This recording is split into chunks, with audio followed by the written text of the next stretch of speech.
with my friend and someone that I've just admired up close and from a distance for a long time, Joel Green.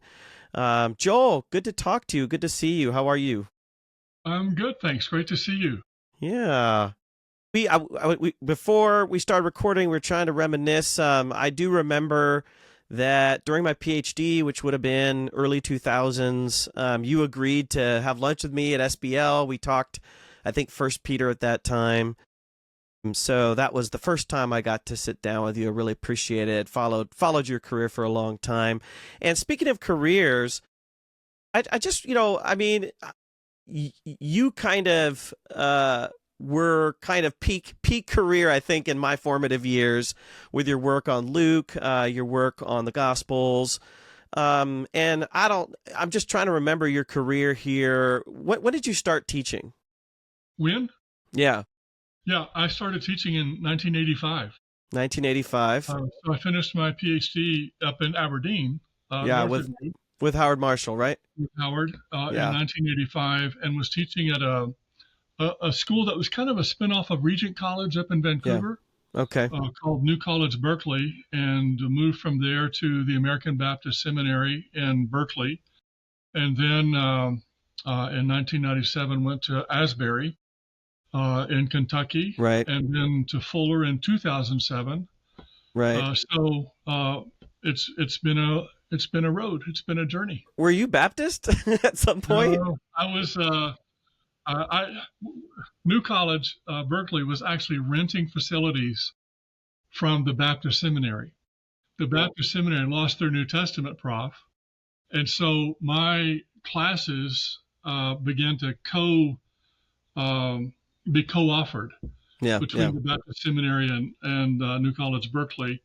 And then I moved from room 406 to room 306 in that building. And now I was still co-offering classes, but now from the seminary to New College Berkeley.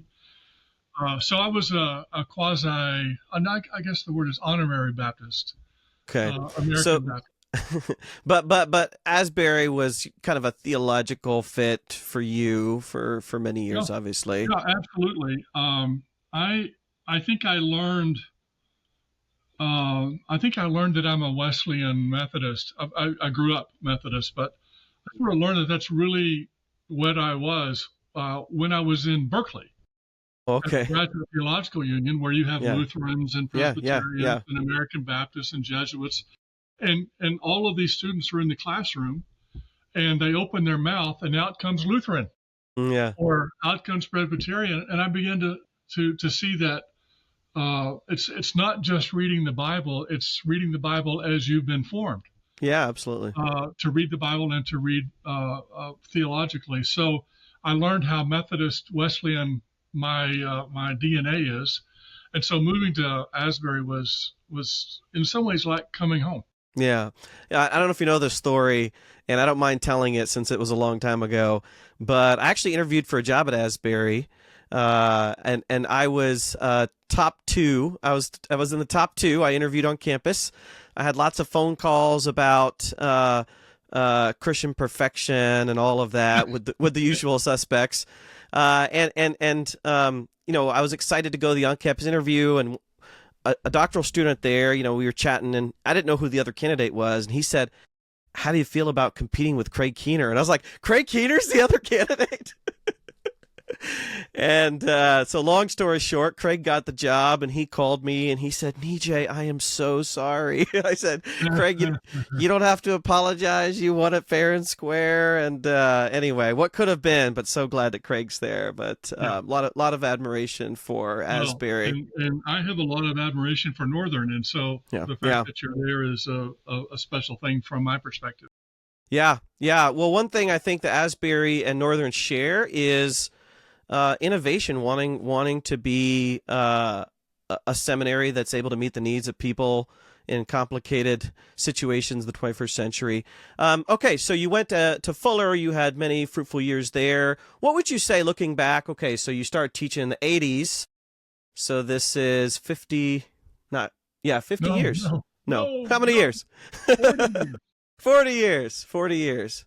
All right, not 50 years. Okay, I'm not so good at math. But what are some highlight What are career highlights? When you look back, 2 or 3 things. I mean, you probably got a room with buckets of awards and special memories. I keep a memory drawer of notes students have sent me and little knickknacks and things. What are some career highlights for you? You look back on 40 years. Um, Let me mention, you said 3 things. I could mention 3 things. Yeah, 3 things. The first one is I remember the first time this happened. It was in my first year of teaching at New College, Berkeley. We had a regional extension campus down in San Mateo, and I'm sitting there with these students, and we're talking through Matthew 1:1 to 18, and trying to deal with the whole genealogy problem, and you could almost see it physically, the light going off in one of my students' heads. That comic strip where the light bulb goes off. You could almost see it, and how many times that happened over my career, especially in what you might call NT 101. Yeah. Where you're sort of struggling, and you're now having to read things in a different way, and you're reading all of Matthew or all of Paul or whatever, and the light goes off, and there's nothing better. It's one of the reasons that my favorite class always was NT 101, and every time I got a chance to teach it, I would. Another interesting highlight is teaching NT 101. I began to put together a document, and early on it was called the green sheet because it was on green paper. Nice. Clever. A series of questions that I wanted students to ask of texts. Background, literary context, cultural issues, blah, blah, blah, all of the sort of things that you'd have. And I'd have a green sheet, and hardly a quarter, sometimes a month would go by throughout most of my career when some student somewhere from Berkeley or from Asbury or from Fuller would write me and say, could you send me a copy? I want to teach a Bible study in my church, and I want to teach them questions to ask. And I always thought that New Testament interpretation was in many ways learning to ask good questions. Yeah, of course. And not be happy with the answers that you've always heard until you saw that arising from the text itself. The third thing that I would mention is when I was in Berkeley, I began to work with PhD students in the Graduate Theological Union. When I went to Asbury, a number of those students transferred out of Berkeley into British programs, and I still worked with some of them. And then coming to Fuller, more PhD students. Working with PhD students has always been good fun, and something that I found really fulfilling as a way of spending at least 3 years, sometimes a whole lot more. More. Just having in our home, and I have a group that has been meeting in my home or now on Zoom every 2 weeks since first went to Fuller to read about theological interpretation of Scripture, and spending time together, working through hard issues, balancing vocation and the demands of doctoral program, et cetera. That's just been a really good experience for me and a highlight of the career. I'm sure. I get this question from Stephen Colbert. He asks this a lot. We're in a world where, we write books and we read books. Have you ever asked someone for their autograph? And what would be a book that you have autographed that's kind of the most treasured that you have? I have. When we did the Dictionary of Jesus and the Gospels back in the beginning, 90, when did that come out? 92 maybe? Or 90? No, 92. You would know better. Scott McNutt and I were working on that, and Howard Marshall was the, I think, consulting editor or something like that. And I took it with me after it was published. I took it with me to SBL, and it's full of autographs. Yeah, that's cool. Authors. That's cool. It was a really neat thing to do. And that was the first time I think I asked for autographs of a book. I would say beyond that, actually, this will warm your heart. I think getting an autograph from James D.G. Yes, yes. Jimmy Dunn, for his Christology in the Making, which had come out right before I started my doctoral program. That was a highlight, partly because, or maybe largely because, Jimmy had the kind of what's the right word? Capaciousness, the kind of, evangelical, but broad thinking and Yeah, and yeah. interested in lots of things. And Mm-hmm. and today I would say, Jimmy, what were you thinking when you wrote that book? You should have been asking the question this way or that way. But at the time, I was just so interested in someone who would, early in his career, write a book like that, write a book like Unity and Diversity, Yeah, which of of course course. caused such an uproar at the time. But I enjoyed him, and he and Mita, they had us in their home several times. I did a Mm-hmm. sabbatical in Durham, uh, partly because we just loved Durham. Yeah, it's a What great a city. great place, Yeah, and yeah. partly because Jimmy was there, and I wanted the opportunity just to interface with them. And as I say, Mita and Jimmy were wonderful during that time. Yeah. Nowadays, with digital books and everything, signatures are becoming less, autographs are becoming less common. So for me, it's like emails. I have treasured emails. I have emails with Jimmy. I have emails with Ed Sanders. I was a part of some of his, last appearances at SBL, 5, 6 years ago. And some of these emails back and forth with Ed Sanders are kind of fun to look back at. Okay, so you're the Luke guy. What's the Luke guy doing writing on James? So you just came out with a commentary here with the New Testament library from Westminster John Knox. I was very interested in this because of you, but also because I like the series, and I'm currently working on a volume as well. Now, one thing I like about you and I like about your curiosity is, you're willing to step out of synoptic studies. I know you've done some stuff in Mark, and you've obviously done stuff in Luke Acts, but I think First Peter was probably your big step out of out of that zone. Really love that commentary. So I think this is kind of building on that. So how did this happen? Did they come to you and say, "Hey, we need someone to write on James," or were you already kind of looking to do something on James? Let me say, first of all, that I'm still working in Luke Acts. I'm sure you are. I have been writing the follow up commentary on Luke. I'm writing on Acts for the NICNT, and I finally pretty much cleared off my desk of all other commitments, and so Acts is attracting most of my research writing uh, energy, time, and so on. But your question is about James. Um, I when we started the new Two Horizons commentary back in the late '90s, I wanted to tackle a book that I thought was hard from a theological Yeah. interpretation perspective, and I've always thought that dealing with the First Timothy 2, First Peter 3, that you had to deal with that. You had to address that in a text driven, theologically sensitive way. And so I took on First Peter for that reason and began to try to teach. And when I was teaching, the way things were set up in the curriculum, I couldn't just teach First Peter. So I had to teach, the general epistles or the Catholic epistles, but I could choose Yeah. which ones I What to taught. focus. Yeah. So I chose First Peter and James Yeah. and started teaching on First Peter and James, and then uh, the editors of NTL, New Testament Library, wrote me and asked me if I would be open to writing something, and they gave me a choice, and I chose James, and they said okay, and that's how the James thing happened. It happened. When was that? Do you remember? Oh, it would be embarrassing to say. It would have been I won't tell anyone.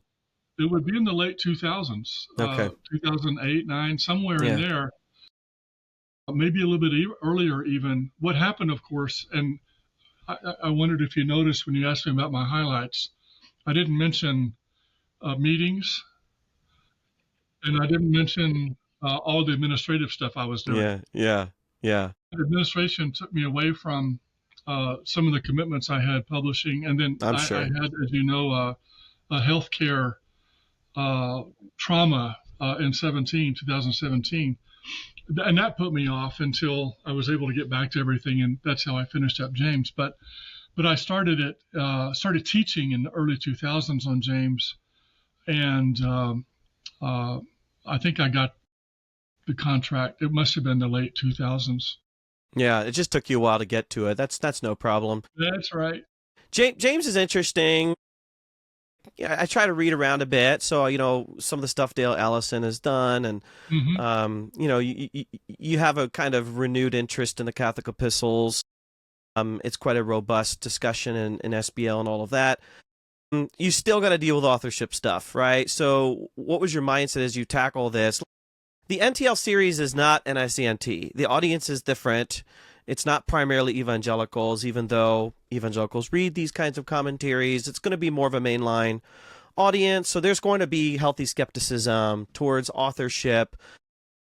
Talk through, just for listeners, I've read what you've written, but, how you decide to approach it. You kind of take I'm not going to say an agnostic, but sort of let's not, die on this hill today. Yeah. Well, the first thing I would say, and I would say the same thing about a lot of the New Testament, not the Pauline material, but a lot of the New Testament, we learned to ask certain questions called introductory questions, and the genre of intro developed in the modern period. And so we assume that you have to know the author and the provenance and the date and blah, blah, blah. Yeah. And that's just not a question being asked in the first centuries of the church, and certainly not in the New Testament period. Who wrote that? It's assumed, or it's about Jesus. You don't need to know my name. There's lots of ways of thinking about that. And so I've tended not to think that authorship is the primary question. Sometimes it's thought of as a canon making important question, if that makes sense. How could it be in the canon if it wasn't authored by so and so? And I've always thought it was interesting to reflect, Nietzsche, on that interesting process of thinking about Hebrews. Let me see. Hebrews is in the canon. To be in the canon, it must have been written by an apostle. Yeah. It's an apostle. Yeah. Therefore, Paul is the author of Hebrews. I mean, right. Yeah, I tell students that it wrote in on the coattails of Paul. Yeah. And if a student wrote that on their paper, I would put a circle in the margin. That's kind of a circular argument, isn't it? Yeah. So I tend not to think that authorship is the issue, either for canon or for interpretation, though it can help. And again, I regard Paul in 1 Corinthians or whatever as exception to what I just said. So on the one hand, is that so important? And two, then I begin to ask if there are issues that would cause me to go one direction or the other. And for example, with the Gospels, I think at Martin Hengel's point that in the 2nd century, you don't have people say, no, Matthew didn't write that. So-and-so wrote that. The fact that you don't have people fighting over who really wrote that is kind of interesting and kind of important. Yeah. As if people generally understood that the tradition was right. I thought that was a useful plank in the argument. With James, there aren't that many Jameses you can go by. Some of them you can kind of get rid of pretty quickly, insofar as they're not well known enough just to be able to say James, a servant or slave of the Lord Jesus Christ. And you end up with James, and then in my mind, you end up with something like a Dale Allison, where you just go ahead and say, not this, not this, not this. Or you say, what's the compelling evidence? And it seems to me the compelling evidence pushes you, leans you much in the direction of James, the brother of Jesus, who interestingly doesn't call himself a brother. I argue in the commentary that he doesn't call himself a brother because No. he's listened to Jesus, Yeah. Yeah. who says, "Who is my mother, my brother, my sisters? Those who hear and the word of God."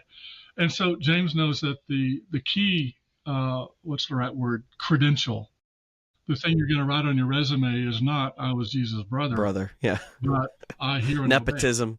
Yeah. Um, and just to piggyback on that, one thing I noticed about your commentary, I find it's always refreshing to read a commentary by someone who's not in that particular field, because they're noticing different things. Obviously, someone should read you and, a traditional Jacobean scholar. But I noticed that you do a lot of parallel glances at the Gospels, which I think is pretty cool. Another question that another bridge you have to cross when you do James scholarship is James just sort of a grab bag of proverbial wisdom, or does it have some cohesiveness? And I haven't read every single word of your commentary, but you at least are open-minded towards cohesion. Yeah. Talk through how you arrived at that. Did you start with that as an assumption, or is that something you ended with? Yeah. Let me say, first of all, that one of the reasons that I think that the argument for James being a document for Christ followers is not just that Jesus shows up in James 1:1, James 1:2, but if you will, the Christology of James is in some ways most on display in how James draws on the Jesus tradition, the Jesus material. And that's one reason I wanted to do exactly what you just said, show how James is, what's the right word, rooted in, entangled with the gospel tradition. And I wanted to show that there's an interpretive activity going on there. Yeah. But it's very much tied to this respect for honoring of Jesus. When it comes to the cohesiveness of James, I think that I became a convert away from a Martin Debelius type approach, which is still alive and well, but sort of argues that you've got a grab bag of a bunch of disparate things here. While I was teaching James and began to think about James theologically and begin to see theological cohesiveness from James 1 to James 5. And that obviously was tied to the question of how you think about the outline of James, and like the idea that you see in some other readers of James having an overarching a canopy, but having individual essays, so to speak, underneath that hold it all together. So I very much lean in the direction of coherence with James, and not, pull this one out here and pull that one out there. Here's a slogan, or here's a proverb, or whatever. Yeah, I like that. One really unique thing about your commentary, and I really appreciated this, is looking at sort of the social psychology of happiness and flourishing. Mm-hmm. This is, a really important conversation culturally today. I'm thinking about, for example, page 36. You talk about recovery of the word happiness. Translation-wise, I'm uncomfortable with that, but I know that's a big battle that you had to wage with the Common English Bible and all of that. But I like how you talk about a condition of human flourishing, a vocation of faithful life that participates in God's life. Talk a little bit about sort of, you pointed back to some writing you did, 5-10 years before that. And I think about, I don't know if you were specifically engaging with Jonathan Pennington's work on the Sermon on the Mount and human flourishing, but you're in that school of thought. Tell me about why you included that, why you think that's important for studying James. Yeah, thanks. Yeah, I did write on this earlier in a project that Brett Strawn over at the time at Candler at Emory, a Nazarene at the Yeah. time, a Methodist, now at Duke.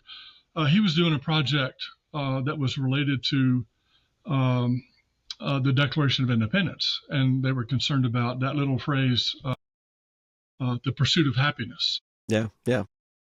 And so we were looking at happiness, and that's where I was just kind of overwhelmed. First of all, by what happiness was the sense of happiness, what happiness quote unquote meant in the 18th century, which pushed me, of course, into the first century and further, where the idea that we have happiness is a passing thing. Happiness is a smiley face, a yellow smiley face on your name tag, where that's just not what happiness ever was. Yeah. Yeah. And so people, especially I find Christians wanting today to say, what you need is joy, not happiness. And I'm like, no. In the century we're talking about, the first century in sense, happiness is actually not a smiley face. It's what usually gets translated, "Blessed are you." It's human flourishing. Yeah. Yeah. And interestingly, Nijay, it wasn't Jonathan Pennington at all. It was the Thrive Center at Fuller. Hmm. They like the word thriving rather than flourishing. Yeah. I haven't Similar. become a convert on preferring one over the other, though I'm happy to use both. But it was actually that project that's still ongoing at Fuller Seminary that helped give me language for what we were talking about. And then the work I did on happiness in Luke pushed in that direction as well. I just thought that the way James lays this out was so important because he's talking about, using Greco-Roman terms, talking about a way of life. Yeah. Yeah. Not a momentary thing, but a whole way of life that is within the path that God has set before him, his audience / us. And so, as you say, already in chapter 1, but I continue that right on through. Yeah, you do. I think that the notion of happiness is important there. And I know, I hear you, using the word happiness as an uphill battle. I just don't know what other language to use. Yeah, it's tough. To give it the kind of gloss that I did in the commentary where what I mean is not this, but this. Yeah, you try to explain it. I think it's just in a world where we have Happy Meals, people are bound to get that wrong. But I see the work you're doing, Miroslav Volf and others who are doing some of the similar work, pull in the same direction. I think this is helpful. I think of James Crenshaw talking about wisdom literature as the art of living well, right? So you're connecting James into wisdom tradition. You're connecting it, I think, also into Greco-Roman moral philosophy, which is also very interested in. I'm coming at this subject from emotion theory, which uses different language. It uses language of subjective well-being and other things, but it's a very similar thing where the Bible has more to teach than just how you go to heaven. And so on that subject, and one thing I appreciate is, as a Wesleyan, you're already equipped to be thinking of these directions. What's your assessment of Luther, who called James a straw-like epistle because, quote, it has nothing of the nature of the gospel in it?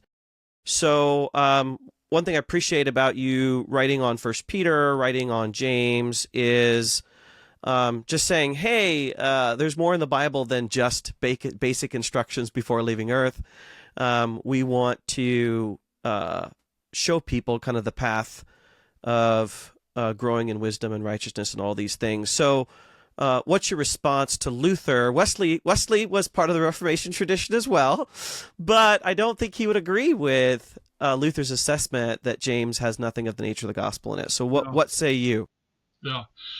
I should have mentioned earlier, Nijay, that part of what drew me to James when I had to teach both 1 Peter and something was the importance of James in the Wesleyan tradition. Yes. For For Luther, not so much. But James actually plays a role in the Wesleyan revival and the Wesleyan tradition, which is concerned with what I would call the salvific journey, the saving journey. Not only the moment, not only the punctiliar this or that, but the whole journey of sanctification. James is very much concerned with this notion of a path that you're taking, which doesn't mean he's a Wesleyan, but it seems to me it does mean that he shaped Wesleyan thought, Wesleyan theology. And even if you don't think that, then you still see in James this concern with ongoing flourishing, with the path of flourishing. There's a lot of journeying type language in James. Some of it that is, well, I shouldn't say some of it that's negative and some positive. I should just say there's more than one journey one can take. The journey of salvation and the journey of not salvation. And James is fully aware of that.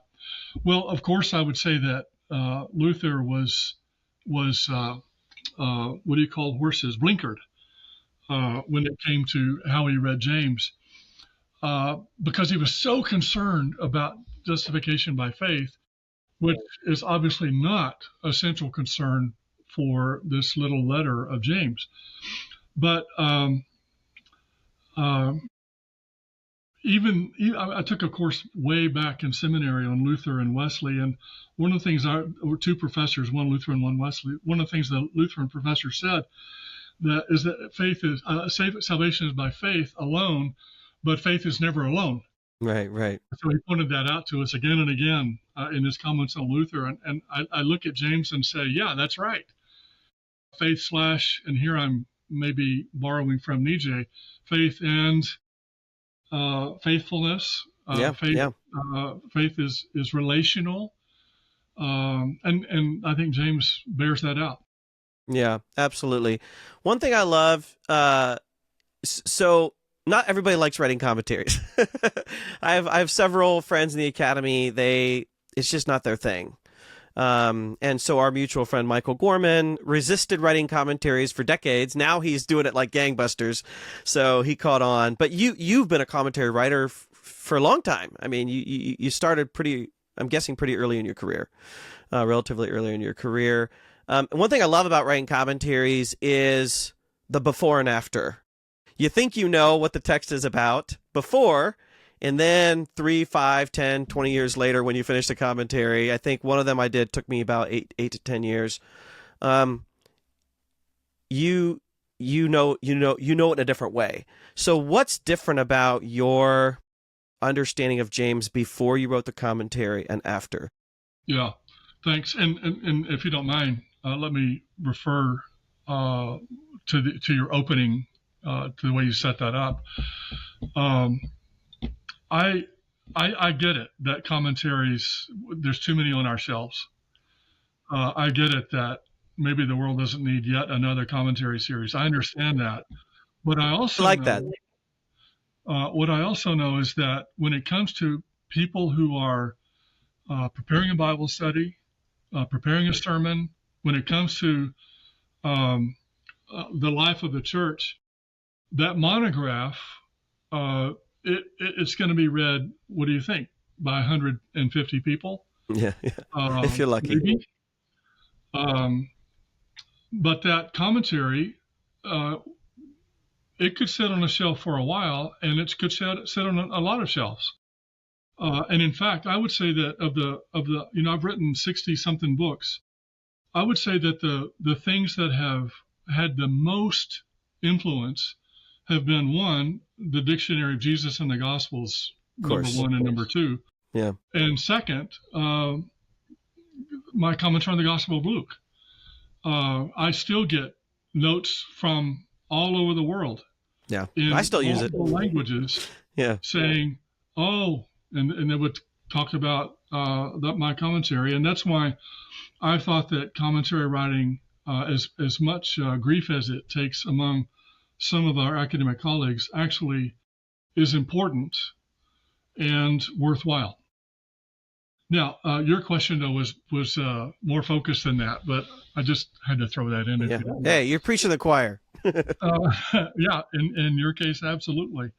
Um, when it comes to what I thought about James before, I don't think I grasped as fully as I would come to just how integrated the various parts of James are without going through verse. One of the problems with writing a commentary, as you know, is you can't skip things.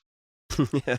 There's some You got to things talk that about you everything. could skip, right? Yeah. I remember someone saying, "I just wish that Acts 5 wasn't in the Bible." Ananias and Sapphira. Let's skip over that part, but you got to deal with it. There it is. And James makes you, any commentary makes you write on every single phrase, every single paragraph, etc. And doing that, and doing it, as you say, over a period of time, means that you're seeing things that you wouldn't have seen otherwise. And now the question is, how can you help people see it for themselves and not just take your word for it?